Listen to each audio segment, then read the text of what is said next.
Ok, donc bonjour Yegun Info. Donc moi je me nomme Monsieur Ousmane Sané. Je suis né à Balengor dans le quartier de où je suis présentement pour les besoins de beaucoup. Donc effectivement depuis maintenant on peut dire même plus de 5 ans que les gens, en tout cas la population de Balengor était en train de préparer le Boucout. Et cette année 2022 était la bonne et que nous sommes en pleine Boucout depuis le samedi passé, le 13. Donc les enfants sont déjà enrôlés dans les bois sacrés pour subir la formation du Boucout qui prépare l'enfant ou le jeune homme à intégrer la cour des grands. Parce que là-bas c'est toute une éducation. Peut-être qu'il y a des choses qu'on ne peut pas dire au grand public, mais il y a toute une éducation qui permet vraiment de formater, de former et d'éduquer en tout cas les enfants. Et on se rendra compte qu'au sortir du bois sacré, on se rendra compte qu'il y a une évolution du point de vue du comportement de l'enfant par rapport à ce qu'il était avant d'entrer dans le bois sacré. Donc là, ça peut se voir même dans le comportement. Qu'est-ce qui s'est passé à l'intérieur? Ça, c'est un secret du Diola. Et là, on ne peut pas le dire ici. Mais ce qu'on peut retenir, c'est un moment fort d'éducation. Mais bien avant, donc, il y avait eu des moments de préparation. Comme je l'avais dit tantôt, depuis des années maintenant, aussi bien au niveau des familles, les gens s'organisent pour faire face à cet événement qui est vraiment l'un des événements majeurs de la vie du Diola. Donc toutes les familles, partout où il y a des ressortissants, les gens s'organisaient alors en termes de cotisation pour faire face aux charges, en tout cas de ce Boucout. Mais quand on fait un tour du village aussi, on sent véritablement qu'il y a eu un retour. Il y a eu quand même ce qu'on pourrait appeler l'économie du Boucout. Il y a une véritable économie du Boucout sur le plan social, sur le plan économique et sans compter maintenant sur le plan culturel. On remarque que véritablement, même les familles qui se sont dispersées, et des terrains qui ont été occupés par leurs parents et qui ont été délaissés par des enfants après la mort du papa, alors tous ces gens-là sont venus construire. Donc ça fait revivre vraiment le village, ça fait revivre vraiment en tout cas les familles et aussi c'est la grande retrouvaille en tout cas des familles, des quartiers et l'ensemble du village. Donc partout où les gens sont, depuis l'Europe, la diaspora, ceux qui sont à l'intérieur du Sénégal, dans toutes les régions, les gens, les populations balengoroises d'abord, ensuite les parents, les voisins des autres villages, tout le monde converge vers Balingor parce qu'aujourd'hui, c'est Balingor à l'honneur, comme c'était le cas les années passées dans d'autres villages. Et c'est comme ça aussi la richesse du Diola. Donc, comme je l'ai dit, cet événement est jalousement gardé par les populations, par les Diola. C'est un événement qui n'est pas comme les autres. Tous les autres aspects de la culture Diola est aujourd'hui partagé avec les Wolofs. On parle de Togo et Todjei. Et Todjei maintenant ce n'est plus une propriété Diola, ce n'est plus un patrimoine des Diola et tant d'autres. Mais aujourd'hui la seule chose qui reste et qui est conservée jalousement, c'est le Boucout. Le Boucout, le Diola n'entend pas le partager avec quelque autre ethnie. Ça c'est jalousement gardé. Et aujourd'hui, le secret là aujourd'hui est entouré de mythes. Entouré de mythes. Si par exemple quelqu'un entre dans le bois sacré et qu'il sort, il essaie de développer ce qu'il a vu là-bas. Il essaie de dire ce qu'il a dit, il n'aura même pas le temps de le dire et le mauvais sort va s'abattre sur lui.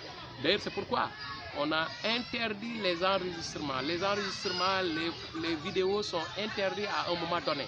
C'est-à-dire quand les gens sont dans les entraînements, dans les tournées de rasage, tout ça, on peut prendre des films. Mais à partir de la lisière du bois sacré, alors là, personne ne peut porter, en tout cas avec lui, un enregistreur, que ce soit dictaphone, que ce soit en tout cas vidéo ou téléphone portable. Ça c'est interdit. Quand on te prend avec ça, mais tu es foutu, non seulement l'appareil sera détruit, mais également toi en tant que tel auteur de ce qui-là, tu risques d'être attaqué par en tout cas les les populations de... Et les populations, je ne dirais même pas les populations de Balengor, mais c'est toutes les populations Diola qui sont aujourd'hui unies comme un seul homme pour accompagner les fils de Balengor. Parce que c'est à tour de rôle, aujourd'hui c'est Balengor, mais c'est l'affaire de tous les Diola du Sénégal, de tous les Diola du monde entier. Très bien. Voilà, si on revient sur votre fonction, vos statuts. La fois passée, on a posté une photo qui a fait le tour du monde. Ça vous fait quoi? Mais ça me fait plaisir, mais ce n'est pas très important pour moi aujourd'hui au moment où nous parlons. Parce que je l'ai dit l'autre jour dans l'interview que c'est pas une, on n'est pas là pour l'administration. L'administration, on l'a mise de côté. Il n'y a pas de président, il n'y a pas de député, il n'y a pas de sous-préfet, il n'y a pas de gouverneur. Ici, c'est l'affaire vraiment du Diola. Et le Diola, dans sa culture même, ne connaît pas cette hiérarchisation. C'est ça la force aussi des Diola. Cette hiérarchisation, comme ça se passe ailleurs, ni c'est des ceci, ni c'est des ceci, non. Nous, on est une société égalitaire. Et quand on revient à la base, on se met au même niveau d'égalité. Si je vous dis que je participe à la danse du Kumpo quand je viens en congé, vous ne pouvez pas le croire. À plus forte raison, le Boukout, qui est vraiment l'élément essentiel de la culture Diola. Je participe à tout ce que les jeunes font aujourd'hui au niveau, en tout cas, de Balengor et au niveau de tout le milieu Diola. Donc, à plus forte raison, le Boukout. Quand c'est le Boukout, on ne se distingue pas par ce que nous sommes. Et on n'aime pas que les gens nous regardent en autorité administrative, mais on est plutôt le Diola et on est fiers de l'être et on maintient vraiment ce cap pour continuer à perpétuer ce patrimoine culturel, ce patrimoine traditionnel, cette civilisation qui fait la différence entre le Diola et les autres. Autrement dit, le Diola est comme les autres, mais la seule différence qui permet d'identifier le Diola et qui fait sa fierté, c'est vraiment le Boukout. Parmi tant d'autres, mais le Boukout vraiment est l'élément moteur. Comme chez les sorciers, les gens parlent de Kankourang, nous faisons peut-être le Kumpo, le Nias, le Esama et tout ça. Mais là, c'est dans l'ordre normal des choses, dans la culture normale. Mais arrivé à cette période, imaginez, nous l'attendions depuis 30 ans, aujourd'hui même 40 ans, parce que les enfants devaient être enrôlés en 2012. Parce que nous, moi qui vous parle, j'ai été enrôlé en 82, donc 30 ans après. Mais compte tenu de certains aléas, alors qu'ils ont poussé les dignitaires du bois sacré à reporter, et maintenant aujourd'hui c'est la bonne année, et là nous y sommes carrément, et les enfants sont actuellement dans le bois sacré en train de subir la formation qu'on ne peut pas avoir ailleurs. En tout cas, en tant que Diola, on ne peut pas avoir cette formation ailleurs, sinon au niveau du bois sacré. Quand les autres font des séminaires pour renforcer leur capacité, le Diola, lui, son séminaire, c'est vraiment le vrai séminaire du Diola, c'est le bois sacré, c'est le Boukout. Donc, on ne dira pas assez sur ce qui se passe ailleurs, mais de toute façon, c'est vraiment la tradition pure et dure, et là, vraiment, tous les Diola sont fiers. Et je profite pour dire que même ceux qui pratiquent la religion, parce que certains pensent que alors c'est en dichotomie, c'est en déphasage avec la religion islamique, ça c'est mal comprendre le Boukout. Au contraire, le Boukout contribue à raffermir les relations. Et là, l'islam a recommandé cela. Le Boukout contribue à développer la solidarité entre les populations. Et l'islam aussi recommande ça. Et même à l'intérieur, les gens ont aménagé des sites pour la prière. Donc, il faudrait que les gens déchantent. Il faudrait que les gens changent, en tout cas, d'attitude, changent de jugement par rapport, en tout cas, au Boukout, qui n'enlève en rien, en tout cas, la pratique islamique au niveau, en tout cas, des populations Diola.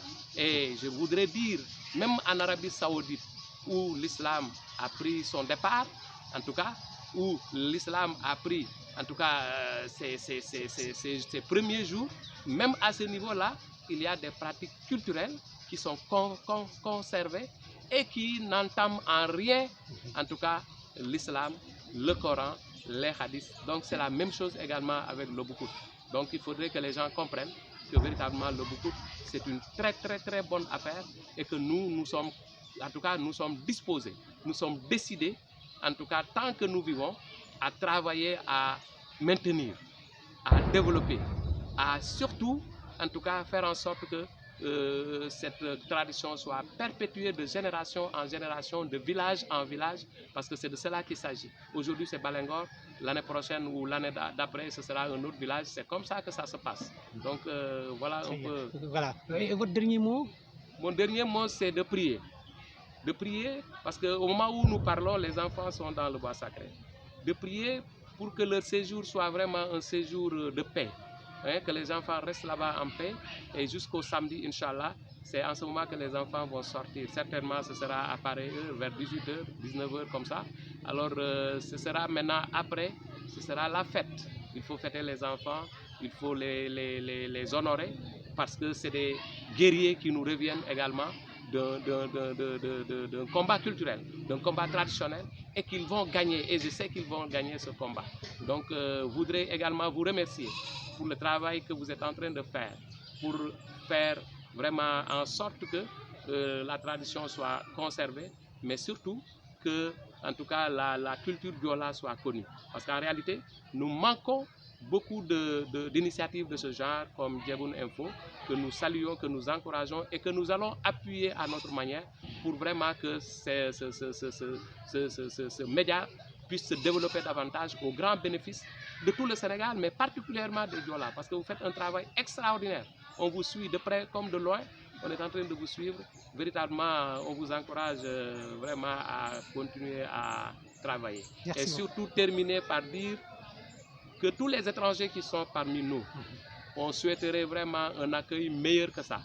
Mais compte tenu du nombre important, je ne pourrais pas m'avancer, mais j'avais même demandé à un étudiant, est-ce que vous ne pouvez pas en faire un sujet de mémoire pour voir ce que j'ai dit tout à l'heure, l'économie de Boukout, la mobilisation, le nombre de participants et quels sont les impacts économiques. Aujourd'hui, quand vous allez faire le tour de Balengor, vous vous rendez compte que Balingor a vidé Bignona de son économie. Balingor a vidé beaucoup de zones de leur économie, de leur commerce. Tout le monde converge vers Balingor et ça marche. Donc cette économie-là alors doit pouvoir vraiment être capitalisée et en faire des archives qui peuvent servir en tout cas demain à nos enfants. Et je le dis, même dans les dépenses qu'ils font, il faut essayer de voir qu'est-ce qui a été fait. C'est positif, mais il faut quand même encore mettre de l'ordre et surtout alors capitaliser tout cela. Et ça peut servir parce que nous nous sommes beaucoup référés des villages qui nous ont précédés. Ils nous sont précédés par rapport à ça. Et ceux qui viendront après nous aussi vont suivre l'exemple de Balengor. Là où il y a peut-être des difficultés, ils prendront conscience pour pouvoir essayer de corriger. Là où c'est tout à fait un acquis positif aussi, ils vont s'en référer pour pouvoir faire mieux. Et c'est ça qui fait qu'aujourd'hui, le Boukout est tout le temps attendu, en tout cas des Balengorois et de toute la population Diola. Rappelez-nous votre nom. Mon nom c'est M. Ousmane Sané. Je suis natif de Balengor où j'ai fait toutes mes humanités. J'ai enterré mes dents de lait ici à Balengor. J'ai tout fait à Balengor. C'est les études qui m'ont conduit à Bignona, à Ziguinchor, à l'université Cheikh Anta Diop. Et peut-être j'ai fait quelques années dans l'enseignement. Et aujourd'hui, je suis dans l'administration territoriale, que je n'aime pas citer souvent, mais il faut le faire pour que les gens comprennent qu'à un moment donné, le statut n'est pas important. Le statut n'est pas important. Même si j'étais président de la République, aujourd'hui j'allais descendre pour démontrer que véritablement la culture est plus forte que tout. Comme on dit, la culture, lorsqu'on va en guerre, tant qu'on a sa culture avec soi, on n'a pas encore perdu la guerre. Mais lorsqu'on perd sa culture, on a complètement perdu la bataille, on a perdu la guerre, il faut aller se soumettre à l'ennemi. Donc nous, la culture Diola, le Boukout, c'est notre arme fatale pour faire face à l'ennemi qui viendrait nous acculturer, qui viendrait acculturer nos enfants. Vous vous rendrez compte qu'il y a beaucoup d'enfants qui sont nés à Dakar, qui sont nés en Europe. Mais aujourd'hui, quand tu les vois, tu ne peux même pas faire la différence. L'enfant qui est né ici et qui a grandi ici, dans la broussaille, dans les champs, dans les rizières, et celui qui vient d'Europe, tu ne peux même pas faire la différence. Et c'est ça l'intérêt du Boukout, un des intérêts, en tout cas un des impacts, un des éléments moteurs du Boukout. Donc voilà un peu la situation. Merci, Diegoun Info vous remercie. Merci beaucoup. Voilà, merci beaucoup.